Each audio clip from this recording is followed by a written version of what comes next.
Welcome to Sunday, February 21st Fireside Chat on the Philosophy for Philistines channel, where I have a question to ask my good listeners. Have you ever wondered about society's current mojo, this collective mindset that seems to be manifesting itself all throughout society today? Well, that's what we're going to discuss. Famed psychiatrist Carl Jung had a very deep and metaphorical view of the nature of man.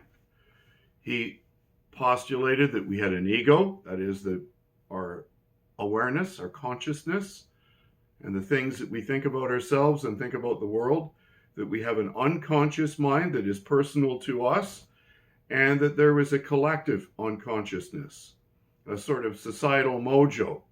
It was a term introduced by Carl Jung to represent a form of the unconscious, that part of the mind containing memories and impulses of which the individual is not aware, common to mankind as a whole and originating in the inherited structure of the brain. It is distinct from the personal unconscious, which arises from the experiences of the individual. I posted the link to that below, that explanation. So let's look at the root cause of the current dominant societal collective unconscious. At the heart of socialism is the belief in the need to reject the meaning found in grand narratives, so that all that remains is a struggle over distribution of resources. This false dialectic lies at the heart of all social collectivism, be that national or international socialism. Life is infinitely more than a struggle for material gain, and every human heart instinctively knows it. This is why Jung framed so much of what he did in archetypes, because man lives psychologically in an area of deep metaphorical meaning. These metaphors that exist in these archetypes are literally in our dream state, in our unconscious. Which is why socialist ideologies, taken to their logical conclusions, have invariably resulted in murder, a Hegelian enslavement to the state, and tyranny. Moreover, they never achieve their one stated goal, namely, equitable distribution of resources and wealth. Now, the fact that the public refuses to see this is proof that the current collective unconscious has become a mental pathogen. So, what are its effects on society?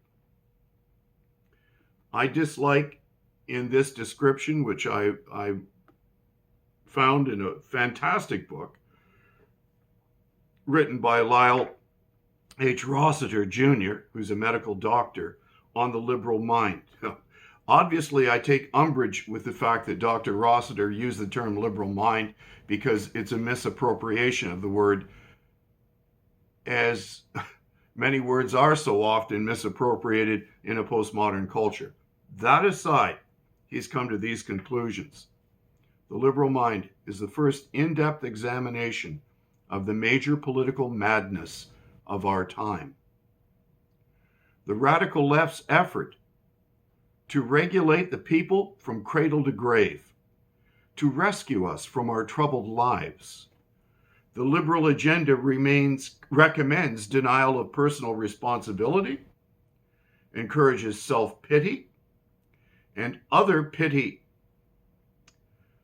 fosters government dependency, promotes sexual indulgence, rationalizes violence, excuses financial obligation, justifies theft, ignores rudeness, prescribes complaining and blaming, denigrates marriage and the family, legalizes all abortion, defies religious and social tradition, declares inequality unjust, and rebels against the duties of citizenship. Through multiple entitlements to unearned goods, services, and social status, The liberal politician promises to ensure everyone's material welfare, provide for everyone's health care, protect everyone's self-esteem, correct everyone's social and political disadvantage, and educate every citizen and eliminate all class distinctions. Radical liberalism thus assaults the foundation of civilized freedom, which is, of course, based on voluntary cooperation, and the fact that, although we're equal before the law, that none of us are equally gifted.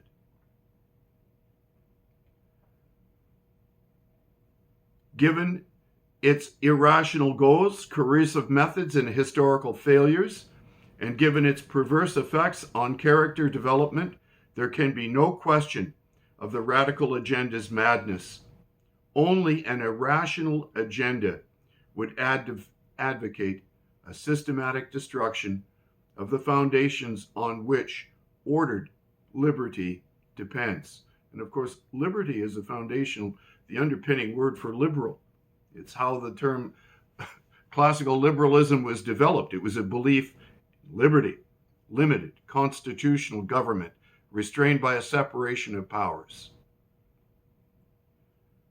Only an irrational man would want the state to run his life for him, rather than create secure conditions in which he can run his own life. Only an irrational agenda would deliberately undermine the citizen's growth to competence by having the state adopt him. Only irrational thinking would trade individual liberty for government coercion, sacrificing the pride of self-reliance for welfare dependency. Only a madman would look at a community of free people cooperating by choice and see a society of victims exploited by villains. And yet this is society in which we are living today. Canada was founded by a man who declared that he would have all of us, whether we were natives of Africa, natives of North America, or natives of Europe, treated without prejudice under English common law. That gentleman's second act of Parliament, 15 minutes from where I grew up in St. Catharines in Niagara-on-the-Lake, was to make sure that slavery didn't get its ugly toehold in Canada, and called it an abomination to Christ. And the fact that I see Canadians complaining about slavery means that you know nothing about your own history.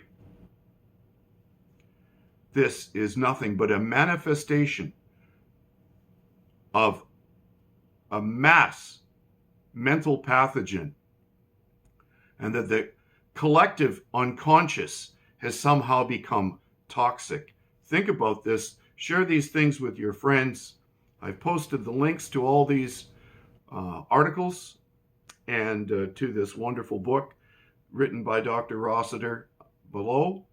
And I wish you a great Sunday, and God bless you all.